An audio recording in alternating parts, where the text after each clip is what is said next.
एक तरफ तो सरकार शिक्षा बढ़ाने की बात करती है, राजस्थान में नहीं पूरे देश में, जहां सरकारी स्कूलों के अंदर प्राइवेट ठेके पे जो टीचर लगाए हुए हैं, ये शिक्षक हैं जो लगातार आप देख सकते हैं मेरे पीछे में बड़ी संख्या में है। लगातार इन पे कहीं ना कहीं जो प्राइवेट ठेके पे जो इनको नौकरी दी गई थी, जो सरकारी स्कूल के छोटे से लेके बड़े बच्चों को पढ़ाने के लिए, शायद ये अब उन्हीं पे घास गिर चुकी है, क्योंकि अब ये नौकरी के लिए भटक रहे हैं और इंसाफ के लिए धरने पर आ चुके हैं। ज्यादा जानकारी के लिए इनसे ही बात करेंगे, क्या मामला है, क्या नाम है सर?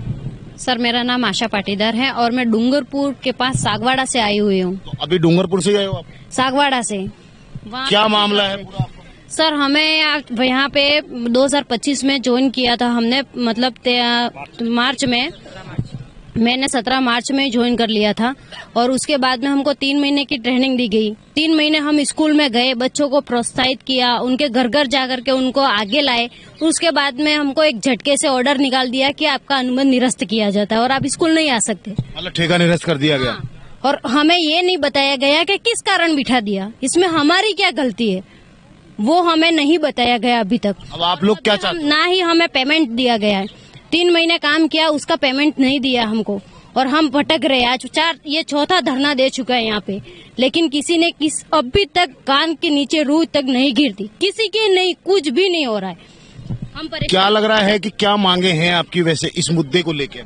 हमारी प्रमुख मांग तो यही है कि हमें बार बार ये टेंडर जो प्रक्रिया है उसको हटा के स्थायी हमारी जो कुछ भी पॉलिसी बनाई जाए, लेकिन स्थायी पॉलिसी बनाई जाए और हमारा वेतन है वो टाइम पे हमें आया जाए। मेन मुद्दा यही है कि हर बार टेंडर के नाम पे हम घर नहीं बिठाया जाए। रीजॉइनिंग सबसे पहला मुद्दा ये है कि हमें रीजॉइनिंग चाहिए, अभी के अभी और आज के आज हमें रीजॉइनिंग चाहिए, क्योंकि हम यहाँ पे 4 बार धरना दे चुके हैं और हमें रीजॉइनिंग लेके ही जाएंगे, नहीं तो हम यही मरेंगे। हम सुसाइड करने के लिए तैयार है, हमें सिर्फ और सिर्फ एक ही रीजॉइनिंग और रीजॉइनिंग, इससे ज्यादा हमें तक की नौबत क्यों ला? सुसाइड तक की नौबत आ गई। बिना पैसे हम क्या करें, पहले बताओ, बिना पैसे हम क्या करें? हमारे पियर पक्ष, ससुराल पक्ष जब हम लग गए तो दोनों ही हमसे सवाल कर रहे हैं, भाई आप स्कूल क्यों नहीं जा रहे हो? हाँ, और प्लस जब हम आत्मनिर्भर बन गए हैं, जब हम जॉब कर रहे हैं, तो हम उनसे पैसा भी नहीं मांग सकते और उनको क्लियर भी हम बता नहीं सकते कि हमारे साथ हो क्या रहा है। हम मतलब ऐसी बात हो गई, हम किसी को नहीं बता सकते। सरकार तो खुद आत्मनिर्भर की बात करती है, हम खुद ही आत्मनिर्भर नहीं है, तुम बच्चों को कैसे आत्मनिर्भर बनाएंगे? ये बताओ, 5 महीने हो गए, हम तो खुद डिपेंड हो रहे हैं, उधारी कर रखी है। अब जो भी सैलरी का इंतजार कर रहे हैं, सैलरी आई है, हमारी उधारी चुकी, वही भी सैलरी भी नहीं आ रही। आप ये बताओ, अब हम जाएं तो कहाँ जाएं? और रही दूसरी बात, बच्चों को हम क्या प्रशिक्षित करें? हम खुद ना प्रशिक्षित है और हम खुद बेरोजगार हैं, ये बात है। ये वो महिला हैं जो शायद अपना घर पालने के लिए स्कूलों में शिक्षा दे रही हैं और शायद अब ये खुद बेरोजगारी की कगार पे आ चुके हैं। इनका आरोप है कि आखिर सरकार ने 3 महीने काम करा के हमें निकाल दिया। ये 3 महीने के अलावा भी यहाँ काफी लंबे समय से जो कर रहे थे काम, ये वो भी लोग शामिल हैं। या 5000 से ऊपर की बड़ी संख्या इन परिवारों की बताई जा रही है। अगर बात करें 5000 की, 5000 के पीछे अगर जोड़ा जाए तो किसी के 3 तो किसी के 10 परिवार के मेंबर होते हैं। एक बड़ी संख्या सामने आती है। आखिर ये बेरोजगारी किस तरीके से?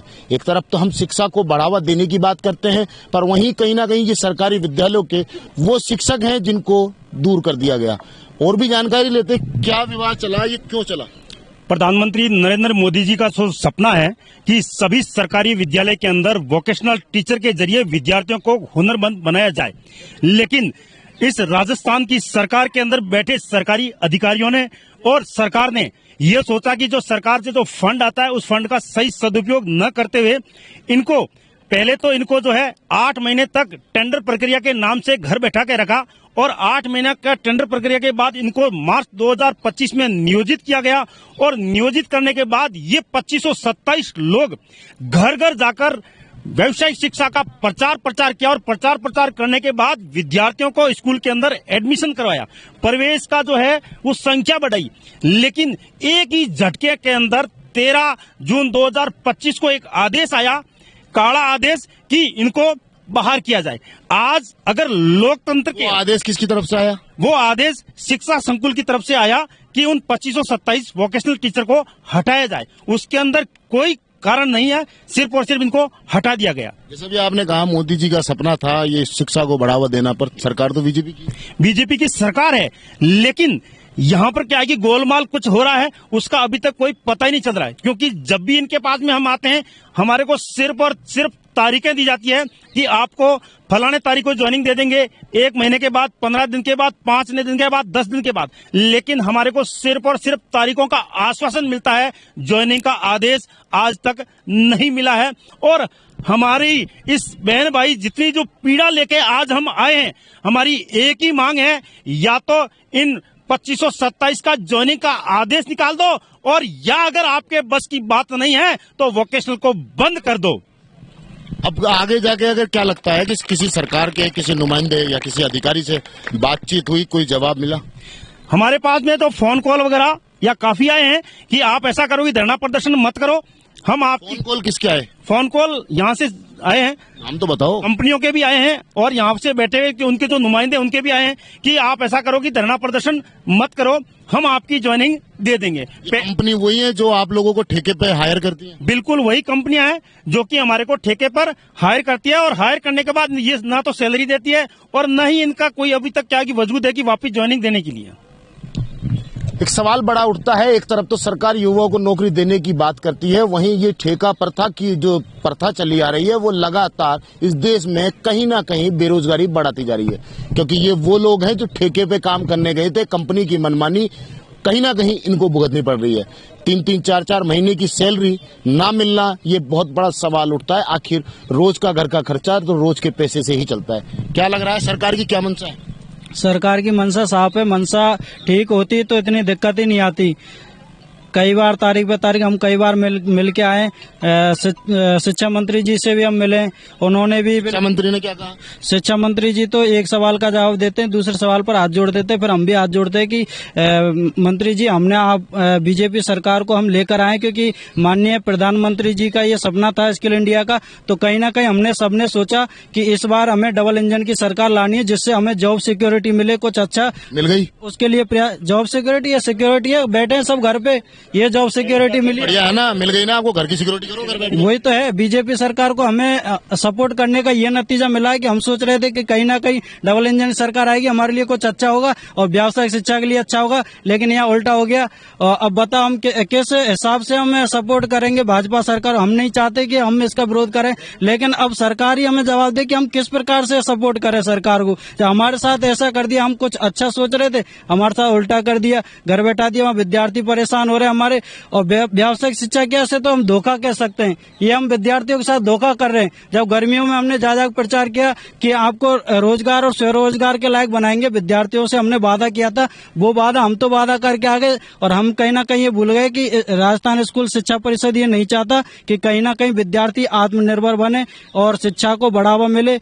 तो ये है कि इस बार इनको सोचना चाहिए कि इस बार तारीख पे तारीख ना दें, अर्धवार्षिक सर पर हैं तो जल्दी से जल्दी इनको ज्वाइनिंग देनी चाहिए। एक तरफ तो शिक्षा को बढ़ावा, एक तरफ नौकरियों का आश्वासन, कहीं ना कहीं सरकार की मंशा साफ है। ये देख सकते हैं, ये ठेका प्रथा की वो प्रथा है जो लगातार कहीं ना कहीं आम जनता और ऐसे युवाओं को झेलनी पड़ रही है। कुछ और भी लोग हैं, बात करेंगे उनकी। अब क्या लग रहा है कि सरकार आपके साथ है? सर, हमारे सरकार हमारे साथ नहीं है। सरकार ने जो 13 जून में भी जो घर पे बिठाया, 13 जून को जो आदेश जारी हुआ था, 16 जून को सभी विद्यालयों में प्रिंसिपल महोदय ने फोन करके बुलाया कि आपके लिए एक आदेश पारित हुआ है कि आपको सबको रिलीव लेटर जारी करने के लिए आदेश आए। तो उसी प्रकार से हमें रिलीव लेटर मिल गए। कारण ये है सर कि यहाँ शिक्षा संकुल और जो सरकार के मध्य जो चल रहा है खेल, ये खेल किसी को समझ में नहीं आ रहा सर। शिक्षा संकुल के अधिकारी कुछ अलग बोलते हैं, व्यवसाय शिक्षक अलग व्यवसाय शिक्षकों के जो हमारे कंपनी ओनर है वो अलग बोलते हैं। कुल मिला के हमारा माहौल घुमाया जा रहा है और हमें ज्वाइनिंग नहीं दी जा रही है। खैर देखिए, अब इनका धरना है, प्रदर्शन है, विरोध अपना जता रहे हैं। अब सरकार की मंशा क्या होती है, क्या इनको मिलता है, ये देखने का वक्त होगा। कैमरामैन घनश्याम मिश्रा के साथ मोहम्मद नफीस, जयपुर से।